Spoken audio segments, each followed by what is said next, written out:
Baie welkom by hierdie toerustingskursus van 8 weke. My naam is Christo Nel. Ek is so 26 jaar voltyds in bediening, waar die Here met my 'n pad stap. 14,5 jaar het die Here my binne die NG gedeelte in sy liggaam gebruik.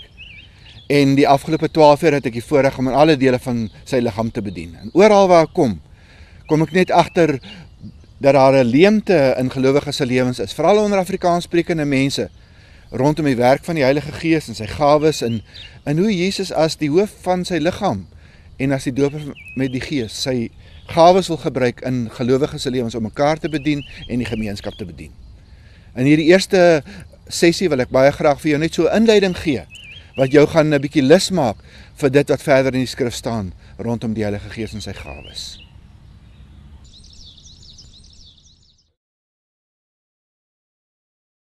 As we open your word, oh Lord, as we look into your truth,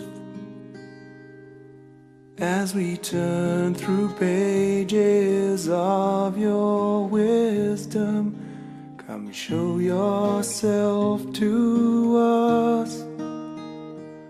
We invite your Holy Spirit as our teacher and our friend.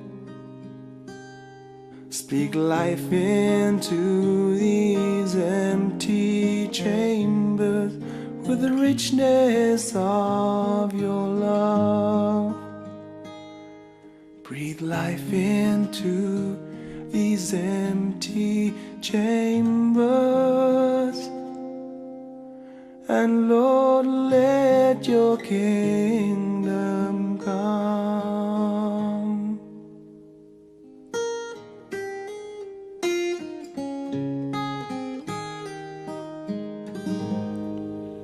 Vader, baie dankie vir die voorreg om so saam te wees as die kinders.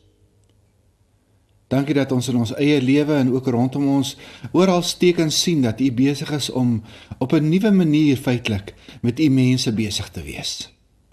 Ons gebed is, Here, dat U ook in hierdie paar sessies wat ons so saam gaan wees rondom die werking van U Gees, dat U ook met elkeen van ons op 'n nuwe vars manier sal besig wees. Seën dit wat ook hier tussen ons gaan gebeur. Kom open U woord en help ons om dit te verstaan. Kom bevestig deur U Gees wat waarheid is en wat leuen. In die naam van Jesus bid ons dit. Amen. Baie welkom by hierdie reeks oor die Heilige Gees en sy gawes en waarin ek baie graag met jou wil deel. Dit wat ek ontdek het so van Januarie 93 tot so einde Maart 93. Toe ek elkeen van die verse in die Bybel wat direk verwys na die Heilige Gees een vir een deurgegaan het en net gaan kyk het wat daar staan. Kom ek vertel vir jou net so ietsie van wat in my eie lewe gebeur het in daai tyd. Op daai stadium was ek 14 jaar predikant in die NG Kerk. Ek het die Here geken, ek ken die Here al sedert 1969 in my eie lewe as Here en Verlosser. Radikaal tot bekering gekom, 'n nuwe pad met die Here begin loop, beleef hoe die Here my roep na voltydse bediening en dat hy vir my sê, maar ek wil jou gebruik om my liggaam toe te rus in hulle bediening. En teologie geswat en toe in die NG Kerk predikant begin word en soos ek sê, tot in 93 was ek 14 jaar reeds binne die NG Kerk besig om God se mense toe te rus. In Januarie 93 het ek regtig beleef hoe die Here eendag, terwyl ek voor die rekenaar sit, het die Here vir my gesê, neem daai rekenaarprogram van jou, wat 'n wonderlike Bybelprogram was, en sê vir hom om vir jou al die verse in die Bybel uit te druk wat direk verwys na die Heilige Gees. En ek het die rekenaarprogram die opdrag gegee, en tot my verbasing 319 verse, 29 A4 bladsye vol uitgedruk, met al hierdie verse wat direk verwys na die Heilige Gees. En ek het beleef hoe die Here sê, neem nou elkeen van hierdie verse, en dan gaan kyk jy daarna in konteks, kyk in jou Grieks en Hebreëus en na die verskillende kommentare, en sê die Here, en ek gaan myself op 'n nuwe vars manier in jou openbaar. En as ek vandag terugdink oor dit wat in daai tyd gebeur het, oor wat die Here vir my gewys het, en oor hoe hy binne sy liggaam sy mense wil toerus en wil gebruik in mekaar se lewens, het ek het net beleef, my lewe en my hele bediening gaan nooit weer dieselfde wees nie. Die rede waarom ek in hierdie volgende paar weke met jou wil besig wees oor hierdie materiaal, is omdat ek in my eie lewe en in my eie bediening tot die oortuiging gekom het, dat daar oral binne die liggaam van Jesus soveel gelowiges is, en selfs gedeeltes binne die liggaam van Jesus is, wat nie raak sien wat die Bybel sê oor die Heilige Gees en sy gawes, en hoe Jesus as die Here en Verlosser, maar veral as die doper met die Gees, want dit was 'n nuwe term wat ek ontdek het, Jesus as die doper met die Gees, hoe Jesus as die doper met die Gees sy liggaam wil bedien en die gemeenskap wil bedien nie. En daarom nooi ek jou uit in die volgende paar weke om saam met my na al hierdie tekste te gaan kyk. Ons sal nou nie alles met mekaar kan behandel nie, maar ek het die sleutelverse uitgekies om dit vir jou te wys en dit met jou te deel. Dit het my so laat dink, as ek so dink aan my eie lewe en wat daar gebeur het, aan dit wat ek gelees het in 'n boek, die boek se naam is Kingdom and Power, van 'n ou met die naam Kurt Bottomley. En nou, Kurt Bottomley was 'n Presbyteriaanse predikant, wat so 14 jaar in die bediening was, en ek onthou hoe Kurt Bottomley gesê het in hierdie hoofstuk, die hoofstuk se naam is Coming Out of the Hanger. Hoe Kurt Bottomley hy begin die hoofstuk so en hy sê, ek het nog nooit in my lewe gesien hoe God iemand voor my oë gesond maak nie. Ek het al baie keer gebid vir siekes, allerhande soorte siektes, maar nog nooit belewe in my geselskap, daar waar ek bid, hoe God oombliklik iemand gesond maak nie. Hy sê, ek het al baie keer gehoor hoe mense sê, maar hulle ken mense wat in tale praat. Rondom my ken ek niemand in my eie gemeente wat in tale praat nie. Ek hoor mense praat van profesie. In my eie lewe het ek nog nooit met 'n profesie of met 'n profeet te make gekry nie. En dit wat ek hier gelees het in hierdie hoofstuk van Kurt Bottomley, het so met my eie lewe geresoneer, en wat my eie ervarings was. Ek onthou in 1993, toe ek vir die eerste keer in my eie lewe, 14 jaar predikant, sedert 1969 radikaal tot bekering gekom, vir die eerste keer in my lewe, ontdek ek dat daar iets soos moderne profete is. Ek het gedog in my eie lewe, dat Agabus, van wie ons lees daar in Handelinge 13, was die laaste profeet gewees. En met sy dood was daar nie meer profete nie. En tot my verrassing het ek in 1993, ek en my vrou, 'n belewenis gehad van twee mense wat in ons lewe ingestap het, wat ons van geen ademskant af ken nie, wat ingespreek het in ons lewe vir 45 minute, ons het dit op band opgeneem. Want hulle het gesê ons moet dit doen, sodat ons dit kan toets agterna. En ek het beleef hoe God en ek het beleef dis God, want niemand anders het dit oor ons geweet, die dinge wat daar gesê is nie. Hoe God net in ons lewe ingespreek het en vir ons gesê het, dis die goed wat in julle lewe gebeur het, dis die pad wat ek in julle eie lewe met julle gestap het tot hier, en so wil ek julle gebruik in die toekoms. En dit het iets aan my gees gedoen, om te ontdek dat dit wat ek in die skrif lees, ek lees van profete, ek lees daar in Efesiërs 4 vers 11 en 12, dat God selfs profete gee om sy liggaam toe te rus vir 'n bediening. Maar rondom my en in my eie bediening, en die deel van die liggaam van Jesus waar ek was, het ek dit net nie beleef nie, ek het dit net nie gesien nie. In Johannes 14 daar vanaf vers 12, lees ek iets wat my geweldig aangegryp het in daai tyd. Kom ek lees dit vir jou. Daar sê Jesus, dit verseker ek julle, wie in my glo, sal ook die dinge doen wat ek doen, en hy sal nog groter dinge as dit doen, omdat ek na my Vader toe gaan. Wie in my glo, sal ook die dinge doen wat ek doen, en hy sal nog groter dinge as dit doen. As 'n mens mooi luister na wat Jesus hier sê, dat Jesus hier sê, julle gaan dieselfde goed doen as wat ek gedoen het, en selfs groter dinge as dit. En ek dink oor wat Jesus gedoen het. Lammes het begin loop, dowes het begin hoor, blindes het begin sien, hy het stormstil gemaak, hy het selfs dooies uit die doodheid opgewek. Julle gaan nog groter dinge as dit doen. En is Jesus wat dit sê. En ek kyk rondom my binne die liggaam van Jesus, en wat in ons byeenkomste plaasvind, wat in ander Christene se lewens plaasvind, wat in my eie lewe plaasvind, dan het ek niks gesien van dit wat Jesus hier sê nie. En ek het net in my eie lewe vir myself begin vra, maar hoekom nie? dis tog Jesus wat dit gesê het. Ek is tog oortuig soos jy, dat as Jesus iets gesê het, dan gebeur dit. Dan is dit die waarheid. Met ander woorde, ergens moet daar, tussen dit wat Jesus gesê het en ons, een of ander koneksieprobleem wees. Of ons glo nie wat hy sê nie, of daar is 'n kragonderbreking ergens. En terwyl ek dit was letterlik, ek onthou 319 verse wat ek een na die ander deurgegaan het, 88 in die Ou Testament en die res in die Nuwe Testament. Soos wat ek hierdie verse deurgegaan het ek net begin beter verstaan wat Jesus hy sê, en hoe die dinge in mekaar pas, en iets van God se plan verstaan. Ja, dat het dwars deur die Ou Testament reeds, het hy begin sê wat sy plan is, van dat hy sy gees gaan stuur, dat daar 'n nuwe era kom, en dat sy gees op sy mense gaan kom, en dat daar 'n krag deur sy mense gaan werk, dieselfde krag, sê Jesus, wat in my was, gaan in julle begin werk. Dis die hart van my Vader. En dan gaan julle dieselfde dinge doen as wat ek gedoen het. En toe ek dit begin raak sien, het goed vir my begin sin maak. Veral as mens nou verder lees, Jesus sê verder daar, vers 13 in Johannes 14, waar hy sê, wat julle ook al in my naam vra, sal ek doen, sodat die Vader deur die Seun verheerlik kan word. Vers 15, as julle my liefhet, sal julle my opdragte uitvoer. Ek sal die Vader vra, en hy sal julle 'n ander voorspraak. In die Grieks staan daar parakletos. Para beteken by, kletos, die een wat geroep is. Hy wat ons letterlik, wat by ons kom staan, wat in ons lewe inspreek, wat ons bemoedig. Daarom vertaal die Afrikaans ook met voorspraak of trooster.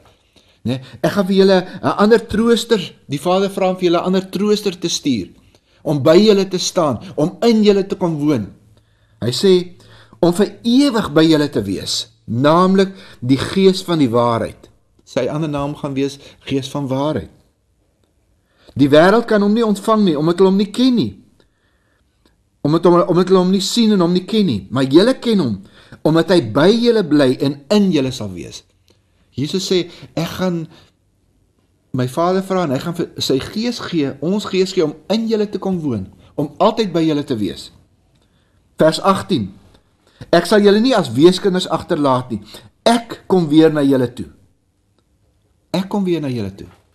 So mense net 'n bietjie omblaai, daar in Johannes 14, daar vanaf vers 25, dan sê Jesus, dit sê ek vir julle, terwyl ek nog by julle bly, en wanneer die Vader in my naam die voorspraak, die Heilige Gees stuur, sal hy julle alles leer, en herinner aan alles wat ek gesê het.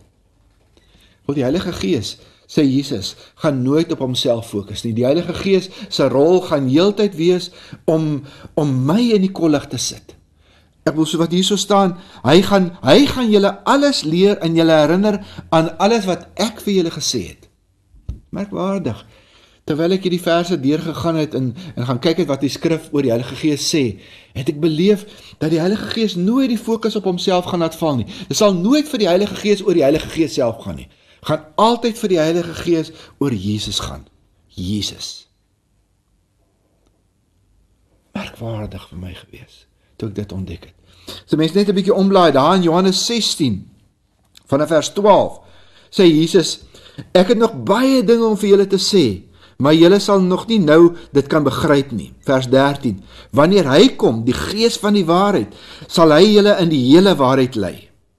Wat hy sal sê, sal nie van homself kom nie. Hy sal net sê wat hy hoor, en hy sal die dinge wat kom aan julle verkondig. Hy sal my verheerlik, sê Jesus. Want wat hy van my ontvang, sal hy aan julle verkondig. Hy sal my verheerlik. En dwars deur die skrif kry ons hierdie geweldige werklikheid dat die Heilige Gees heeltyd gaan fokus op Jesus, Hierdie werklikheid, hierdie waarheid, het nog meer en meer vir my 'n werklikheid geword, toe ek iets anders begin raak sien het. Daar in Lukas 3 byvoorbeeld, en dit staan ook op 'n paar ander plekke, dit staan byvoorbeeld by Markus 1, staan in Handelinge 1 vers 5. Daar in Lukas 3 lees ons, hoe Johannes die Doper, vir 'n snaakse karakter, hy was regtig weird, 'n tipiese Ou Testamentiese profeet, Ons weet hy was die neef van Jesus. Ons lees daar in Lukas 3, hoe hy in die Jordaanrivier gestaan het en vir die mense gepreek het en vir hulle gesê het, bekeer julle want die koninkryk van God het naby gekom. En dan sê hierdie Johannes die Doper, daar in Lukas 3, vanaf vers 16, ek doop julle met water, maar my meerdere kom, met ander iemand is op pad, wat my meerdere gaan wees, en ek is nie eens werd om sy skoene los te maak nie, hy sal julle met die Heilige Gees en met vuur doop. Hy sal julle met die Heilige Gees en met vuur doop. Weet, so wat ek sê, dit word in Markus 1 en in Handelinge 1 weer beklemtoon, dat Jesus die een gaan wees wat ons gaan doop met die Gees. Behalwe dat hy Here en Verlosser is. En so ken ek hom al sedert 1969, soos wat ek gesê het. Behalwe dat hy Here en Verlosser is sy ander naam Doper met die Gees. Doper met die Gees. Hierdie begrip, dat hy die Doper met die Gees is, het 'n geweldige indruk op my gemaak. Want in die lig van die tekste wat ek oor hom ontdek het in die Bybel, en hoe hy werk, hoe die Heilige Gees gaan werk in die liggaam van Jesus, en hoe dat die kolleg heeltyd op Jesus gaan val, dat Jesus ons Here en Verlosser, as die Doper met die Gees, sy Gees gaan gee om in sy mense te woon, maar dat hy ook sy Gees gee om op sy mense te wees. Hierdie twee werklikhede, dat Jesus as die Doper met die Gees hierdie rol gaan speel, was vir my iets vars en nuut. Soos wat ek sê, ek is 14 jaar predikant in die NG Kerk, al hierdie klomp teologie agter my naam, en ek weet nie van jou nie, maar nêrens in my lewe het iemand vir my gesê, dat Jesus wat ek ken as Here en Verlosser, ook die Doper met die Gees is nie. En wat dit beteken, en ek het gewonder daaroor, ek het gewonder hoekom dit so is, hoekom het niemand vir my daaroor dit vir my gesê nie.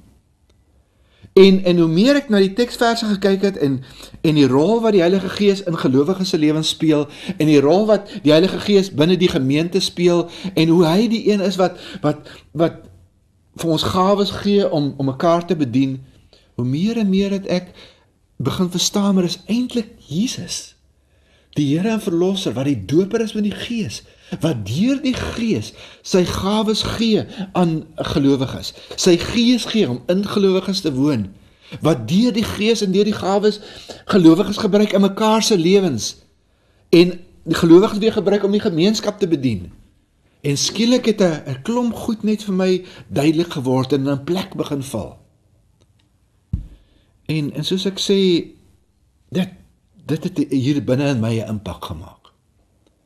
As ek verder kyk na in Jesus se eie lewe, julle weet self, sedert Jesus 12 jaar oud was, tot hy plus minus 30 jaar oud was, lees ons niks in die evangelies oor Jesus nie.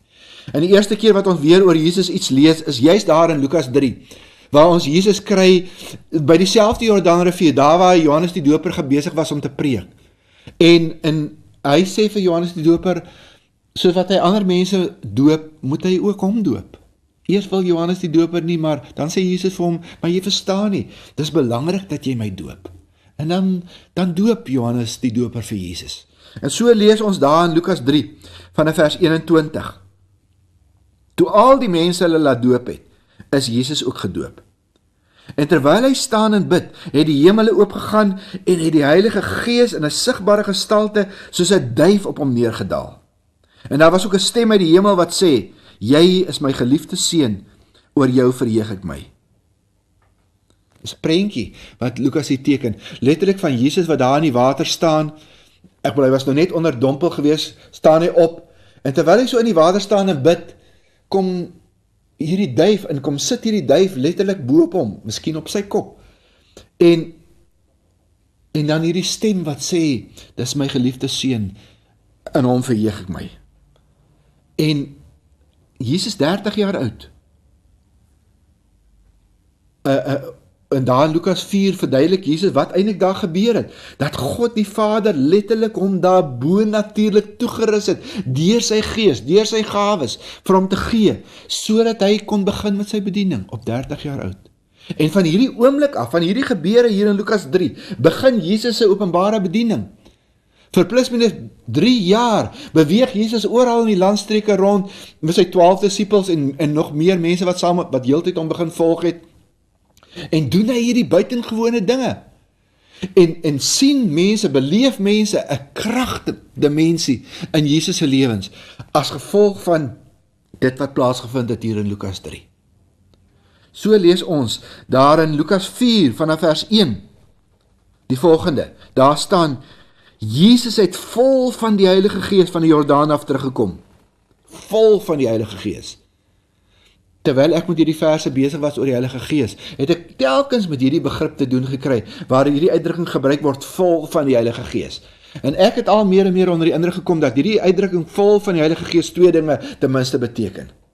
Naamlik dat die Gees van God in iemand is en totaal beheer het oor sy lewe, met ander ons doen wat hy sê, wat hy vir ons beveel doen ons. Dis die een kant van vol wees met die Heilige Gees. Die ander kant van vol wees met die Heilige Gees is dat God se Gees wat in ons is, ook op ons is, dat hy ons bonatuurlik toegerus het, en dat daar 'n kragdimensie in ons lewe teenwoordig is, dat God se gawes deur ons begin funksioneer, en God begin bonatuurlike dinge deur ons doen. En dis die twee kante van hierdie begrip, vol wees van die Heilige Gees. En hier lees ons dit oor Jesus.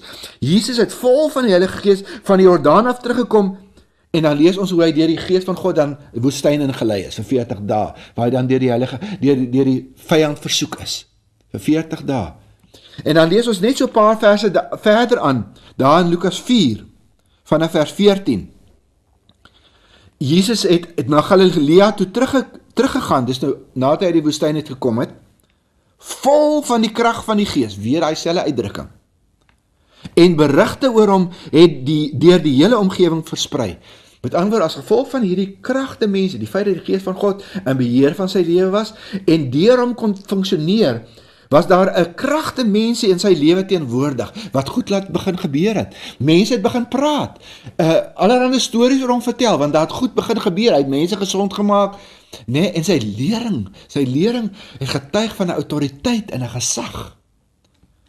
So lees ons, net kort daarna, hoe hy dan in Nasaret kom, daar waar hy groot geword het, en dan soos sy gewoonte was, gaan hy na die sinagoge toe, en dan gee hulle vir hom 'n boekrol, daar in die sinagoge, en die boekrol wat hulle vir hom gee, is dan Jesaja 61, en hy begin dit voorlees, ons lees daar in Lukas 4 vers 18, waar hy dan voorlees: Die Gees van die Here is op my, omdat hy my gesalf het, om die evangelie aan armes te verkondig. Hy het my gestuur om vrylating van gevangenes uit te roep, en herstel van gesig vir blindes, om onderdruktes in vryheid uit te stuur, om die genadejaar van die Here aan te kondig. En nadat hy die boek toegemaak het, en in die amptenaar teruggegee het, het hy gaan sit. En met almal se oë wat op hom gerig is, sê hy dan vir hulle: Vandag is hierdie skrifwoord wat julle nou net gehoor het vervul. Is asof Jesus, na dit wat gebeur het daar by die Jordaanrivier, so 40 of wat dae gelede, voordat hy versoek is in die woestyn, en dan lees hy hierdie gedeelte in Jesaja 61 voor, en dan sê hy vir hulle, dit wat ons nou hier gelees het, is vir die eerste keer vervul. Dis amper asof hy verduidelik, deur hierdie woorde, wat daar 40 of wat dae gelede by die Jordaanrivier plaasgevind het, toe die duif op hom kom sit het, net nadat hy gedoop is. Wat daar eintlik gebeur het, is dat God, sy Vader, hom daar met sy Gees kom salf het. Bonatuurlik kom toerus het met krag en gawes vir 'n spesifieke werk wat hy in hierdie wêreld het om te doen. En wat is sy taak? En hy haal weer daar uit Jesaja 61 aan, sy taak, omdat hy gesalf is om die evangelie aan armes te verkondig. Met ander mense wat besef hoe arm hulle voor God is. Hulle is totaal verlore, sonder God se genade. Aan daai mense kan ek met die bonatuurlike krag en salwing van God se Gees goeie nuus vertel, 'n goeie boodskap. Ek het vir hulle goeie boodskap, ek het vir hulle goeie nuus. Nee, dat God vir hulle iets het om aan te bied wat hulle arm wees kan wegvat. Hy het my gestuur om vrylating van gevangenes uit te roep en herstel van gesig vir blindes. Dan hierdie bonatuurlike salwing, hierdie kragte mense in my lewe as gevolg van Die Gees van God wat op my gekom het, sê Jesus, stel my in staat om letterlik soos 'n sleutel vir mense aan te bied wat in gevangenis sit. En ek en jy weet, oral rondom ons is daar soveel mense wat in allerlei tronke van allerlei aard sit. Hier sit 'n ou vasgevang in die tronk van depressie. Daar sit iemand vasgevang in anoreksie of bulimie. Hier sit 'n ou vasgevang in die tronk van verslawing of een of ander gewoonte. Met God se salwing oor ons lewe is dit amper asof God vir ons sleutels gee om na hierdie mense toe te gaan en vir hulle te sê, maar in Jesus is daar 'n sleutel wat jou tronk deur kan oopsluit, wat jou kan verlos van jou verslawing en hierdie ding wat jou tot dusver gebind het. En herstel van gesig vir blindes. Mense wat blind was vir God se hand in hulle lewe, vir die bestaan van God. Deur die bediening van die bonatuurlike krag van God se Gees, deur die evangelie aan mense te bedien, gaan mense letterlik soos 'n bril kry, soos oë kry, dat hulle kan sien. Om onderdruktes in vryheid uit te stuur. Ons weet, op allerlei maniere word mense gemanipuleer en onderdruk in die wêreld waarin ons lewe. Deur die salwing van God se Gees, deur hierdie kragte mense wat in ons lewe sal wees, as God se Gees nie net in ons is nie, maar op ons is, as God ons bonatuurlik toerus vir ons taak, gaan ons beleef dat God ons wil gebruik om mense vry te maak. Om mense wat onderdruk is te sê, maar daar's 'n ander moontlikheid, daar's 'n ander pad, daar's vryheid beskikbaar. En dan gebruik Jesus hierdie aangrypende term hier uit Jesaja 61, om die genadejaar van die Here aan te kondig. In die Hebreëus is die genadejaar van die Here die jubiliejaar, waarvan ons lees in Levitikus 25. Dis die jaar wat elke 50ste jaar plaasvind, waarin Jode wat as gevolg van hulle eie keuses en foute wat hulle gemaak het, hulle grond verloor het, of 'n slaaf geword het, of 'n diep in skuld beland het. Dis die jaar waar hierdie mense se skuld afgeskryf is, waar hierdie mense wat slawe geword het, vrygemaak is, waar mense wat hulle plase verloor het, hulle eiendom verloor het, wat al die jare in hulle familie se besit is, het hulle eiendom teruggekry in die jubiliejaar. Jesus sê, hier uit Jesaja 61, God het my gesalf om aan mense te verkondig, julle hoef nie 50 jaar te wag vir die genadejaar van God nie. Die genadejaar van God is hier. God se genade is hier om jou te kan bedien, ongeag wat jou nood en behoefte is. Dis wat Jesus sê, dis wat hy hier aanhaal uit Jesaja 61. En dan sê hy vir hulle, vandag is hierdie woord in julle midde vervul. En dis waarom hierdie kragte mense in Jesus se lewe teenwoordig was, in sy bediening teenwoordig was. As ons so 'n bietjie verder lees daar in Lukas 5, dan lees 'n mens oor en oor, weer en weer, van hierdie kragte mense in Jesus se lewe. So lees ons in Lukas 5 vers 17. Op een van hierdie dae, terwyl Jesus besig was om die mense te leer, het daar ook fariseërs en leermeesters van die wet van Moses gesit, wat van oral uit die dorpe van Galilea en Judea en selfs in Jerusalem gekom het. En die Here het vir Jesus die krag gegee om mense gesond te maak. Dis hoe die nuwe vertaling dit vertaal het. In die Engels staan daar, and the power of the Lord was present for him to heal the sick. Dis amper as wat uit die Engels nou meer duidelik na vore kom, wat eintlik in die Grieks staan. Daar was 'n kragte mensie om Jesus, rondom Jesus. En ons verstaan nou hoekom, as gevolg van die salwing van God se Gees. Was daar 'n kragte mensie rondom Jesus, wat dit moontlik gemaak het vir Jesus om mense te bedien met onder andere genesing. Ek wil dit was hierdie kragte mensie, dat as hy in byeenkomste ingestap het, en daar was mense wat demonies besete was, dan het demone begin manifesteer. Maar dit was daai selfde kragte mensie wat dan gemaak het dat hy daai mense wat demonies besete was kon bedien en daai demone kon verjaag en hulle kon vrymaak. Dit was daai selfde kragte mensie wat gemaak het dat blindes kon sien en lammes kon loop. As gevolg van hierdie salwing van God se Gees wat op Jesus was. Ons sien dit in Jesus se lewe. Weet en so wat ek sê, terwyl ek met hierdie verse besig was en hierdie verse bestudeer het ek nie besef, maar dis ook vir my. Want ek het begin beleef, oral in die Bybel het ek tekste gekry, wat vir my begin sê het, maar hierdie kragte mense wat ons in Jesus se lewe en sy bediening gesien funksioneer het, beloof Jesus aan my en jou. Ek het byvoorbeeld gehoor, hoe Jesus daar in Lukas 24, vir sy disippels gesê het, kom ek lees vir julle wat daar staan, in Lukas 24, net voor sy hemelvaart, sê hy vir sy disippels, so staan daar geskrywe, die Christus moet ly en op die derde dag uit die dood opstaan, en in sy naam moet bekering en vergewing van sondes aan die nasies verkondig word, van Jerusalem en verder. En dan sê hy vir sy disippels, en julle is die getuies daarvan. God wil julle gebruik om dit aan mense te bedien.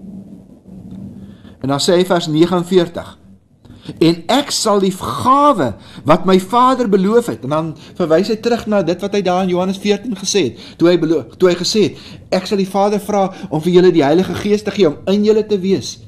Hy sê, ek gaan my Vader vra om die gawe van die Heilige Gees te gee, die Gees wat in julle woon, maar ook die Gees wat op julle moet wees, gaan ek vir die Vader vra om dit vir julle te gee. En hy gaan dit vir julle stuur, maar julle moet in die stad bly, totdat julle met krag van bo toegerus is. Die Engels praat, hy vertaal dit so, hy sê, but stay in the city until you have been clothed with power from on high. Wanneer God sy Gees gee as gawe, die Gees gee om in ons te woon, is sy hart ook om sy Gees te gee om op ons te wees. En dit gaan wees, sê Lukas, en hy teken weer hierdie prentjie, asof God vir ons klere gaan aantrek, klere van krag, wat ook in ons lewe hierdie kragte mense daar laat wees, sodat God deur ons kan werk. Hoe sê Jesus, sodat ons sy getuies kan wees? Hierdie selfe woorde herhaal Jesus daar in die bekende gedeelte daar in Handelinge 1 vers 8, as hy vir sy disippels sê, maar julle sal krag ontvang, wanneer die Heilige Gees oor julle kom, en julle sal my getuies wees, in Jerusalem, sowel as in hele Judea en in Samaria, en tot in die uithoeke van die wêreld. Presies dieselfde woord, wat Jesus daar in Lukas gesê het. Verwag van die Vader, dat hy sal kom, en sy Gees sal gee as 'n gawe, nie net om in julle te woon nie, maar dat hy sy Gees sal stuur, om op elkeen van sy mense te kom rus, en so julle bonatuurlik toe te rus, met gawes, dat daar 'n kragte mense in julle lewe teenwoordig is, sodat God julle kan gebruik, om 'n verskil te maak in hierdie wêreld, sodat dieselfde dinge wat ek gedoen het, julle dit kan doen. En as julle dan mense bedien met genesing, of met 'n profetiese woord, of met lering, dat mense sal beleef, God is hier, want hulle gaan bewus word van hierdie kragte mense in hulle lewe. Ek wil afsluit. Ek sê, in my eie lewe, terwyl ek met hierdie 319 verse geworstel het in daai 3,5 maande, het ek net bewus geword van 'n leemte in my eie teologie, 'n leemte in die liggaam van Jesus, in die deel van die liggaam van Jesus waar ek was, en die manier hoe ons mekaar bedien het, omdat ons nie begryp het, iets van hierdie kragte mense van God se Gees, en die plek daarvan in ons eie lewe nie. So wat ek sê, ek ken Jesus as Here en Verlosser, maar die rol van Jesus as die doper met die Gees, wat elkeen van sy mense bonatuurlik wil toerus met sy Gees, sodat die gawes kan werk, sodat die kragte mense daar kan wees, sodat hy hulle kan gebruik om mekaar te bedien en die gemeenskap te bedien. Dis asof, ten spyte van die feit dat dit in die Bybel gestaan het ek dit net misgekyk in my eie lewe, in my eie teologie. En dit was asof God gekom het en dit begin inbou het en vir my die goed begin wys het en ek beter verstaan het hoe dit aan mekaar pas. En dis wat ek in hierdie volgende paar weke met jou wil deel. Ek wil vir jou wys hoe dit wat ek sopas met jou gedeel het, alreeds in die Ou Testament gedeeltelik staan, en hoe God deur die Ou Testament gekom het, en telkens oor en oor geprofeteer het, die kom so 'n era, waar ek in die Ou Testament net enkelinge toegerus het met my Gees, om hulle te gaan gebruik, vir 'n spesifieke taak, is my hart, sê God, op verskeie plekke in die Ou Testament sê dit reeds, is my hart, om in 'n nuwe era, my Gees, nie net in mense te gee nie, maar op mense te laat wees, op al my mense te laat wees, sodat ek hulle kan gebruik. Hoe sê Jesus? om dieselfde dinge te doen en nog groter dinge as wat Jesus gedoen het. Kom, stap saam met my in hierdie volgende paar weke en kom luister wat God in sy woord vir elkeen van ons te sê het. Kom ons raak stil, dan bid ons saam. Vader, dankie vir die woord. Dankie dat die woord die waarheid is en vandag nog geld. En dat ons dit mag vat vir onsself en mag glo dat dit ook oor ons eie lewe waar is en in ons eie lewe wil waar wees. Here, ek wil bid dat U sal kom deur die werking van U Gees, wat die Gees van die waarheid is. En dat U in die volgende paar weke U woord as die waarheid aan ons sal bedien. Dat U ons oop en ontvanklik sal maak vir U woord. Ja, en dat U vir ons bereid sal maak om te glo wat U in U woord oor ons sê. Dat U ons wil gebruik. Kom, Here, en bedien ons deur U woord. In die naam van Jesus bid ons dit. Amen. Breathe life into these empty chambers. And Lord, let your kingdom